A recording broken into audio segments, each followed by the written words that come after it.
चलिए देखिए, आज हम लोग क्लास 12 के लिए यानी 12वीं क्लास के लिए हम लोग आज सब्जेक्ट जो है बायोलॉजी पढ़ेंगे। इसमें हम लोग ऑब्जेक्टिव क्वेश्चन पढ़ेंगे जो कि आप लोगों के परीक्षा में बार बार पूछता है। तो उसी सब क्वेश्चन को यहाँ पर शामिल किया गया है जो कि क्वेश्चन आप लोगों के बार बार एग्जाम में आता है। तो चलिए चालू करते हैं। देखिए, फर्स्ट क्वेश्चन आप लोगों के सामने लगा हुआ है कि उच्च श्रेणी पौधों में निषेचन होता है, यानी कि उच्च श्रेणी के जो पौधे होते हैं उनमें किस प्रकार का निषेचन होता है। तो बाह्य निषेचन होता है, या ऑप्शन नंबर बी आंतरिक निषेचन होता है, या ऑप्शन नंबर सी जल में होता है निषेचन, या ऑप्शन नंबर डी हवा में होता है। तो देखिए, उच्च श्रेणी के जो पौधे होते हैं उनमें निषेचन जो होता है आंतरिक निषेचन होता है। अब जान लीजिए कि निषेचन क्या होता है। यहाँ पर निषेचन भी जानना बहुत जरूरी है। तो देखिए, जब शुक्राणु अंडाशय के संपर्क में आते हैं तो इनमें से एक शुक्राणु अंडाणु के साथ संलयित हो जाता है। शुक्राणु और अंडाणु का यह जो संलयन होता है, मिलाप होता है, उसी को हम लोग बोलते हैं निषेचन। तो चलिए देखिए, अब क्वेश्चन नंबर सेकेंड की तरफ बढ़ते हैं। देखिए, क्वेश्चन नंबर सेकेंड में कह रहा है कि सल्क यानी जिसको बल्ब बोलते हैं, सल्क कंद किसका उदाहरण है। तो बताइए। देखिए, जो सल्क कंद है यहाँ पर ऑप्शन नंबर दिया है अदरक, बी नंबर में दिया है दूब घास, सी नंबर में दिया है प्याज और डी नंबर में दिया है आलू। तो बताइए। देखिए, सल्क कंद जो है प्याज का उदाहरण है, यानी कि इसका हो जाएगा ऑप्शन नंबर सी। और ये भी जान लीजिए कि भारत में यानी कि भारत के महाराष्ट्र में प्याज की खेती जो है सबसे अधिक होती है। बार बार क्वेश्चन आप लोगों की परीक्षा में देखने को ये मिलता है। चलिए देखिए, क्वेश्चन नंबर 3। देखिए, क्वेश्चन नंबर 3 में दिया है केंचुआ प्राणी है, किस तरीके का प्राणी है केंचुआ। तो देखिए, ऑप्शन में दिया है एकलिंगी, ऑप्शन नंबर बी में दिया है द्विलिंगी, सी नंबर में दिया है यानी कि ऑप्शन नंबर 3 में दिया है अलिंगी, और ऑप्शन नंबर 4 में दिया है नपुंसक। तो देखिए, जो केंचुआ है यह जो है द्विलिंगी प्राणी है। इसका मतलब इसका हो जाएगा ऑप्शन नंबर बी। एक चीज़ और यहाँ पर जान लीजिए केंचुए के बारे में, केंचुआ को किसानों का मित्र कहा जाता है। चलिए देखिए, अब क्वेश्चन नंबर 4। देखिए, क्वेश्चन नंबर 4 में दिया है किसे बंगाल का आतंक कहा जाता है। तो बताइए। ऑप्शन नंबर ए में दिया है ब्रायोफिल्म, ऑप्शन नंबर बी में दिया है जलकुंभी, ऑप्शन नंबर सी में दिया है अवेग, और ऑप्शन नंबर डी में दिया है केला। तो बताइए यहाँ पर कौन सा ऑप्शन होगा सही। तो देखिए, बंगाल का आतंक जो है जलकुंभी को कहा जाता है। और जलकुंभी के बारे में थोड़ा सा बस जान लीजिए कि जलकुंभी जो है दुनिया का सबसे तेज बढ़ने वाला पौधा में से एक होता है, और यह अपनी जनसंख्या को 2 सप्ताह में ही दोगुना करने की क्षमता रखता है, यानी कि हर 2 सप्ताह में यह दुगुना हो जाता है। इसीलिए इसको बंगाल का आतंक कहते हैं। अब देखिए क्वेश्चन नंबर 5। देखिए, क्वेश्चन नंबर 5 में दिया है कि इनमें से कौन सा ठहरे हुए पानी में उगकर ऑक्सीजन को खींच लेता है। तो देखिए, ऑप्शन में दिया है जलकुंभी, ऑप्शन नंबर बी में दिया हाइड्रा, और देखिए ऑप्शन नंबर सी में दिया है कमल, और यहाँ पर देखिए ऑप्शन नंबर डी में दिया है धान। तो बताइए इसका कौन सा ऑप्शन होगा 5 नंबर का। तो देखिए, यहाँ पर भी जो होगा यानी कि 5 का यहाँ पर भी आ जाएगा जलकुंभी ही, यानी कि जो जलकुंभी होता है ये पानी में रहने के बाद भी उसका पूरा ऑक्सीजन खींच लेता है जलकुंभी। तो देखिए अब क्वेश्चन नंबर 6। देखिए, क्वेश्चन नंबर 6 में दिया है उच्च श्रेणी के पौधों में निषेचन होता है, यानी कि किस प्रकार का जो निषेचन होता है उच्च श्रेणी के पौधों में होता है। तो देखिए, उच्च श्रेणी के जो पौधे होते हैं उनमें बाह्य निषेचन होता है, या आंतरिक निषेचन होता है, या ऑप्शन नंबर सी जल में निषेचन होता है, या ऑप्शन नंबर डी हवा में होता है। तो यहाँ पर पौधा के बारे में पूछ रहा है उच्च श्रेणी के पौधा। तो देखिए, उच्च श्रेणी के जो पौधा होते हैं इनमें आंतरिक निषेचन होता है, यानी कि ऑप्शन नंबर बी। अब एक चीज और जान लीजिए यहाँ पर कि आवृत बीजी यानी कि फूल वाले पौधे सबसे उच्च श्रेणी के पौधे होते हैं। ये भी जानना आप लोगों को बहुत जरूरी है, जिनमें से पूर्णतः विकसित तने, पत्तियां, जड़ और फूल होते हैं। तो इसको याद रखिएगा। चलिए देखिए, अब क्वेश्चन नंबर अगला। देखिए, क्वेश्चन नंबर 7 में दिया है स्तनधारियों में निषेचन कहाँ होता है। तो बताइए स्तनधारियों में निषेचन कहाँ होता है। देखिए, दिया ऑप्शन नंबर ए में अंडाशय, ऑप्शन नंबर बी में दिया है वसीय भाग, ऑप्शन नंबर सी में दिया है गर्भाशय, और ऑप्शन नंबर डी में दिया है फैलोपियन नली। तो बताइए 7 का क्या होगा। देखिए ऑप्शन नंबर जो यहाँ पर डी है यही यहाँ पर सही होगा, क्योंकि स्तनधारियों में जो निषेचन होता है फैलोपियन नलिका में होता है। एक चीज़ और जान लीजिए स्तनधारियों के बारे में कि स्तनधारियों का जो आकार होता है 21 सेंटीमीटर से 33 सेंटीमीटर तक होता है। यानी कि यहाँ से लेकर, अब एक चीज़ और जान लीजिए कि 21 से 33 सेंटीमीटर के बीच में कौन कौन आता है, तो मधुमक्खी आ जाती है, चमगादड़ ये सब आ जाते हैं। और 21 सेंटीमीटर से लेकर 33 मीटर तक, अब देखिए 33 मीटर में व्हेल आ जाती है। तो ये सब चीज़ आपको जानना बहुत जरूरी है, नहीं स्तनधारी में ये सब चीज़ आएंगे। अब देखिए क्वेश्चन नंबर 8। देखिए क्वेश्चन नंबर 8 में कह रहा है कि निषेचन जो है द्विनिषेचन, यहाँ पर द्विनिषेचन होगा किसका परिणाम है, यानी कि बीज पत्र का, या ऑप्शन नंबर बी बीजांडाकाय का है, या भ्रूण पोष का है, या ऑप्शन नंबर डी भ्रूण का है। तो बताइए। देखिए यहाँ पर जो होगा द्विनिषेचन, ये भ्रूण पोष का, यहाँ पर ऑप्शन नंबर सी हो जाएगा, यानी कि भ्रूण पोष का ये परिणाम होता है। तो देखिए यहाँ पर एक चीज़ और जान लीजिए कि भ्रूण कोष का जो खोज किया था, यानी कि इसके द्विनिषेचन का जो खोज किए थे ये रॉबर्ट हुक ने किए थे। ये भी जान लीजिए क्योंकि ये भी परीक्षा में पूछता है कि द्विनिषेचन का खोज किसने किया था, तो रॉबर्ट हुक ने किया था। अब देखिए क्वेश्चन नंबर 9। देखिए क्वेश्चन नंबर 9 में क्या दिया है। देखिए क्वेश्चन नंबर 9 में दिया है कि जब संतति की उत्पत्ति एकल जनक द्वारा होती है तब यह कहलाता है, यानी कि तब यह क्या कहलाता है, लैंगिक जनन कहलाता है या अलैंगिक जनन कहलाता है, ए और बी यानी कि लैंगिक और अलैंगिक दोनों कहलाता है, या आंतरिक निषेचन जो ऑप्शन नंबर डी में दिया है वो कहलाता है। तो बताइए 9 नंबर का कौन सा ऑप्शन होगा। तो देखिए यहाँ पर जान लीजिए कि 9 नंबर का जो ऑप्शन होगा यहाँ पर हो जाएगा ऑप्शन नंबर बी, यानी कि अलैंगिक जनन कहलाता है। आगे देखिए क्वेश्चन नंबर 10। देखिए क्वेश्चन नंबर 10 में क्या दिया है। क्वेश्चन नंबर 10 में दिया है कि स्तनधारी के शुक्राणु के मध्य भाग में क्या पाया जाता है। तो बताइए स्तनधारी के मध्य भाग में केंद्रक पाया जाता है, या ऑप्शन नंबर बी रसधानी पाया जाता है, या ऑप्शन नंबर सी माइटोकॉन्ड्रिया पाया जाता है, या ऑप्शन नंबर डी सेंट्रीओल पाया जाता है। तो बताइए यहाँ पर कौन सा ऑप्शन होगा। तो देखिए यहाँ पर जो ऑप्शन होगा वो होगा ऑप्शन नंबर सी, यानी कि माइटोकॉन्ड्रिया जो है स्तनधारी के शुक्राणु के मध्य भाग में पाया जाता है। अच्छा एक चीज़ और जान लीजिए कि माइटोकॉन्ड्रिया की खोज जो है ऑल्टमैन ने 1886 ईस्वी में किया था। अब देखिए क्वेश्चन नंबर 11। देखिए क्वेश्चन नंबर 11 में क्या दिया है।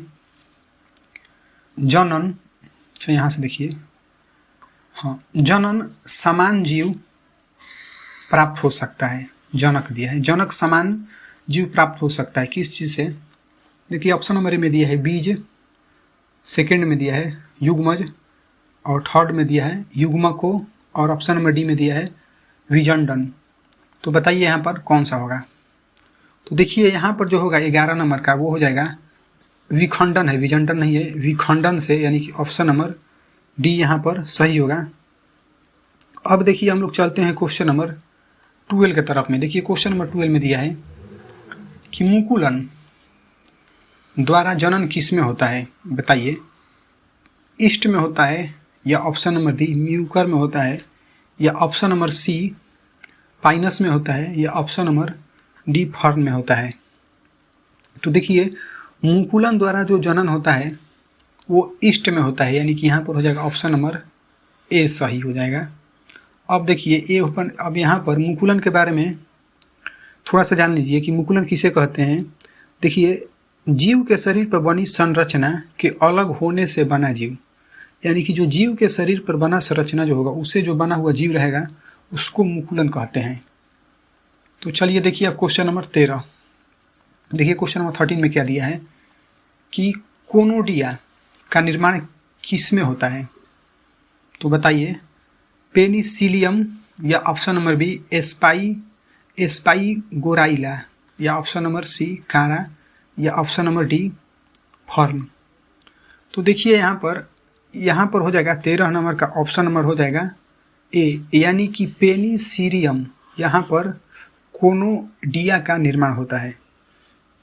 तो एक चीज़ इसके बारे में भी जान लीजिए कि पेनिसिलियम जो है एक साधारण फफूंद होता है और इसमें इसे नीली या हरी फफूंद भी कहा जाता है।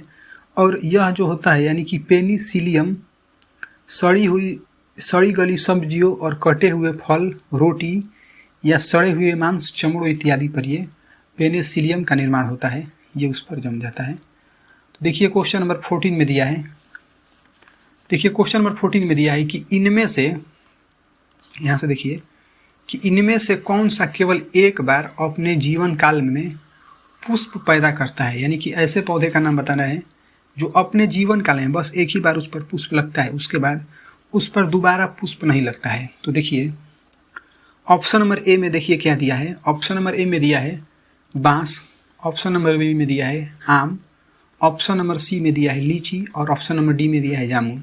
देखिए जितना भी क्वेश्चन है 12th क्लास के लिए बहुत ही इंपॉर्टेंट क्वेश्चन बायोलॉजी के लिए साबित होगा, क्योंकि उसी क्वेश्चन को यहाँ पर लाया गया है जो आपके एग्जाम में बार बार आ रहे हैं। तो देखिए यहाँ पर इसका हो जाएगा ऑप्शन नंबर ए यानी कि बांस।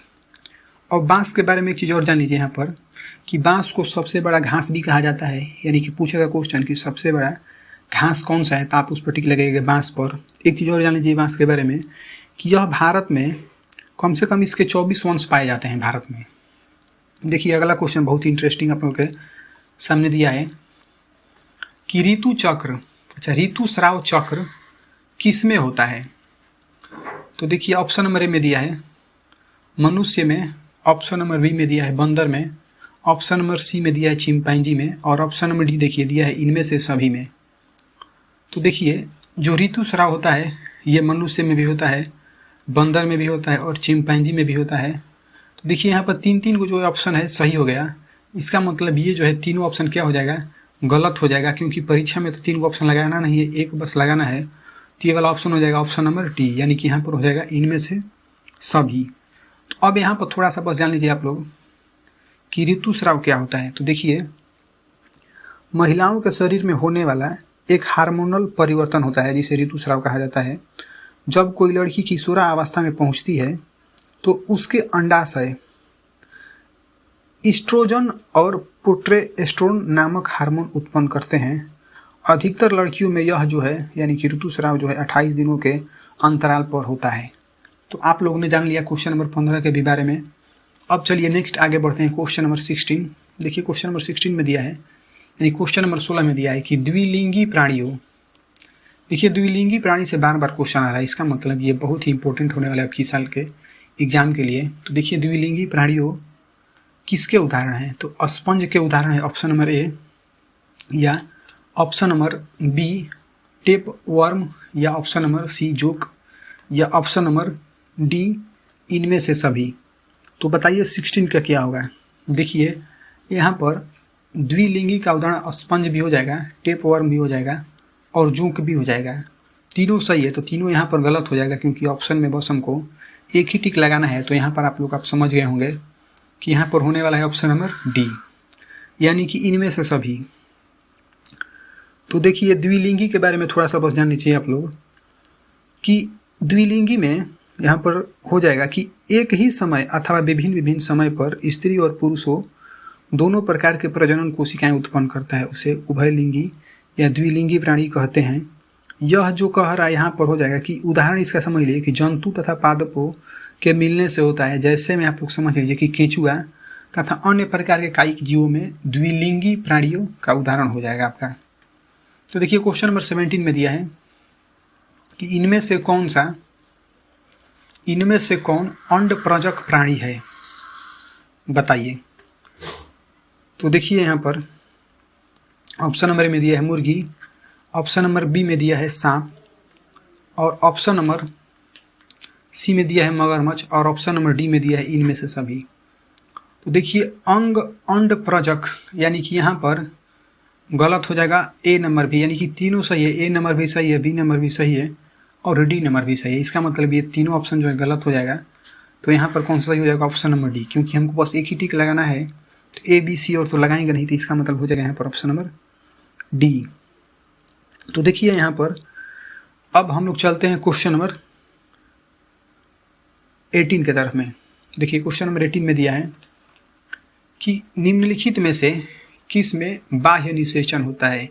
निषेचन के बारे में भी हम लोग ऊपर पढ़े हैं, फिर यहाँ पर दिया है कि निषेचन किस में बाह्य होता है, यानी बाह्य निषेचन किस में होता है। तो देखिए ऑप्शन नंबर में दिया है मेढक, ऑप्शन नंबर बी में दिया है हिरण, ऑप्शन नंबर डी में सी में दिया है मनुष्य, और लास्ट ऑप्शन जो है डी नंबर में दिया है घोंघा।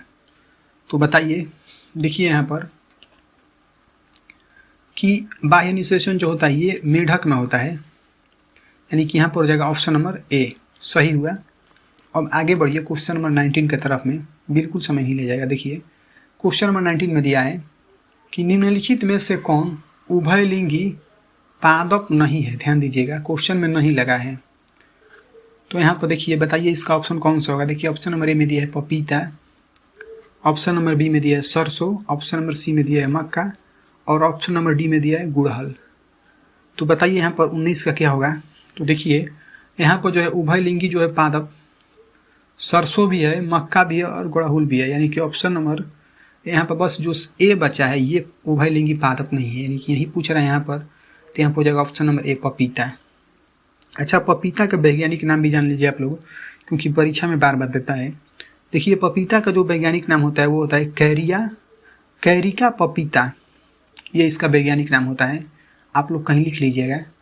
चलिए देखिए आज का लास्ट सवाल आप लोगों के सामने, निम्नलिखित में से कौन सा जंतु उभयलिंगी नहीं है। देखिए ये भी क्वेश्चन नहीं से पूछा है, यानी कि निम्नलिखित में से कौन सा जंतु जो उभयलिंगी नहीं है। बताइए जोंक, केंचुआ, फीताकर्मी या घरेलू मक्खी। तो बताइए कौन सा होगा यहाँ पर। तो देखिए यहाँ पर जो हो जाएगा 20 का वो हो जाएगा घरेलू मक्खी जो है उभयलिंगी जंतु का उदाहरण नहीं होगा। अब एक चीज़ और यहाँ पर जान लीजिए कि घरेलू मक्खी का वैज्ञानिक नाम क्या होता है। तो देखिए घरेलू मक्खी का जो वैज्ञानिक नाम होता है वो होता है ड्रासोफिला मेना ग्लोरास्टक। हम यहाँ पर लिख भी देते हैं, ये थोड़ा सा नाम टेढ़ा है। देखिए ड्रासोफिला, यहाँ से देखिए ड्रासोफिला, इसको आप लोग लिख लीजिएगा क्योंकि ये परीक्षा में पूछ सकता है आपका। यहाँ पर हो जाएगा मेला